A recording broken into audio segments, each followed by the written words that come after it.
I'm gonna keep I'm gonna keep it real. I'm gonna keep it real. So I'm not a real smart guy. And what I mean by that is I was born with ADD, ADHD. Like my brain cannot retain information. I'm not some genetic freak when it comes to running, when it comes to lifting weights. I am absolutely the bottom of the barrel. And people will never believe me. And they can just, whatever, believe what you want to believe.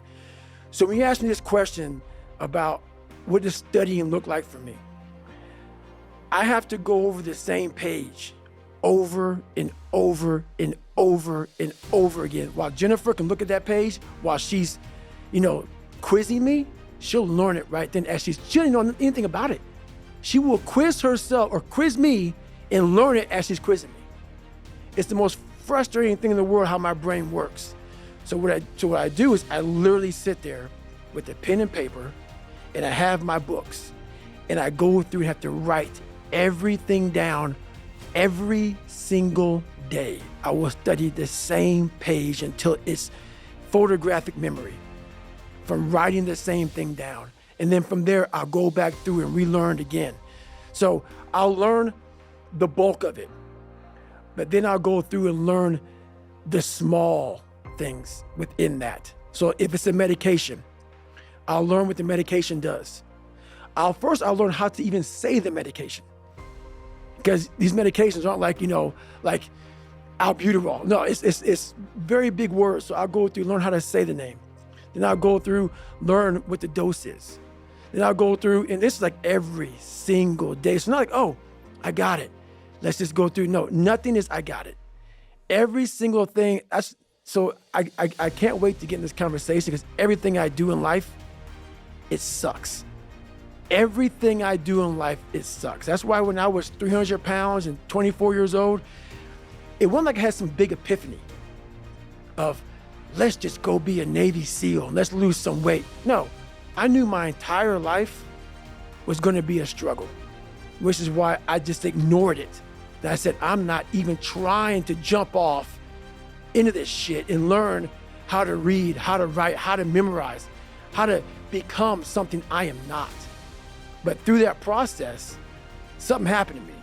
And I realized this is why I feel sorry for no one.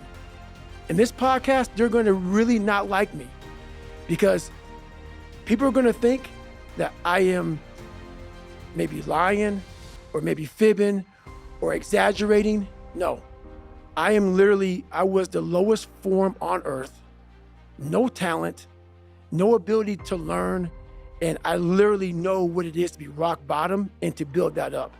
So that question about learning, it's a pain in my ass. And I don't have to do it. So think about it, I'm 49 years old and I'm a multi-millionaire. I don't have to do anything. So all I thought about when I was growing up is, man, I can't wait till one day get to the point where I no longer have to do this stuff. But what happens, as I got older, it became a way of living. So how I do every day is how I do every day. It's a discipline, it's a regimen, it was a choice I made.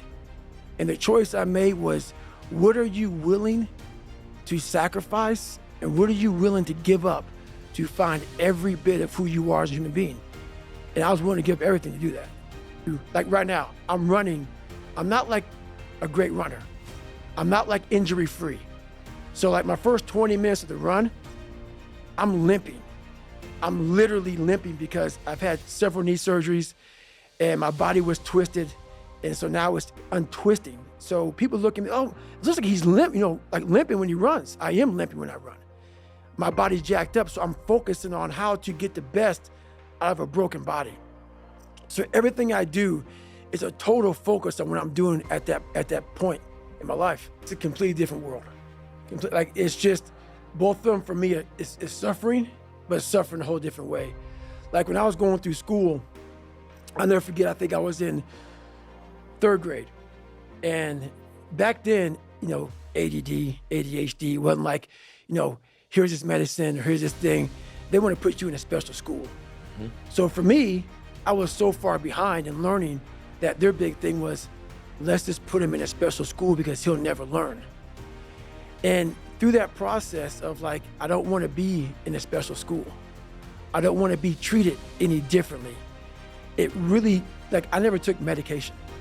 I've never taken medication for this. That's why right now you see me looking right in your eyes. What the hell is Huberman saying right now? And that's why I don't feel bad for people who have ADHD, who have learning disabilities. And some are impossible because you just can't. But a lot of them you can. But people don't want to go through the process of focus, of teaching yourself how to truly focus. This is where my message gets lost. It gets lost because I may say, MF or F, I may be, because that's the passion that comes out of me, because it takes everything for me to learn a sentence. So when I speak about David Goggins, I can't speak about David Goggins in a way that's just calm and cool. Because when I wake up, I know the journey that it takes for me to find my greatness. And it's hard. Nothing is easy. Nothing just like, I wake up and I just do this or I do that, or it just, I watch people every day go through life and it's so easy. For me to be where I'm at today, it takes every bit of me. So when I speak about it, and as I get going here, you'll start seeing me, the tempo will rise, the passion will come out, because I'm back there. I'm doing what I do every day to become a human being. And so nothing is easy. Like running is running. It sucks, but you have a choice to make. Do you want to sit down and go back to that guy you once were? No. So this is what it takes. It takes that misunderstanding of people, and they'll never get it because they were never David Goggins. So that is what it takes for me to do what I do. It may take you something differently. So for me, everything has to be in the studying. Everything has to be into this. Everything has to be, and everywhere I am, it has to be there. Me, focused where I am. That's why you're my second podcast I've done since the book came out. I don't have time for that shit. Because if I want to be great, I'm not trying to maximize money or maximize people knowing me. I do these things because maybe someone out there will understand me and get it and say, I can grow from this guy. And others just won't. And that is the thing that people don't fucking get. The biggest misunderstanding about David Goggins of all time. It's like, whether you believe in God or not, I do. He put this lab rat, which is me, on this planet and said, let me fucking see what a beat up, abused kid who can barely learn, who has a twisted body, messed up genetics, sickle cell, this and that.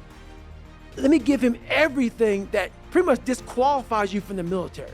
But back then, it wasn't as strict. And let's put him in this and see what comes out of it. So to do that, friction. You don't wake up in the morning time and go to the coffee maker. Matter of fact, sometimes you don't even sleep. What it requires is when I'm at 2 o'clock it's 2 o'clock in the morning, and my brain is thinking about a fucking drug. And I gotta get up and look in my book to see if that drug is how I remember it. And this is every day of my fucking life. That's why when I train a fighter or I train someone, I'm like, you have no fucking idea how great you really are. Because you are using such minimal of what you have. And if people can learn to focus, this is what's possible. While it may not be pretty, like people want to do a documentary on me. I go, no. I don't want you to do a documentary on me. Because I will have normal, everyday people picking me apart. Oh, his life is miserable. Who wants to live like that? It's crazy how it's almost like he's sick, he's psychotic. The most frustrating thing in the world for me is when normal people judge a man like myself on what it really takes to extract greatness from nothing. It takes every bit of who you are if you choose that route. If you don't, Merry Christmas, do what you gotta do.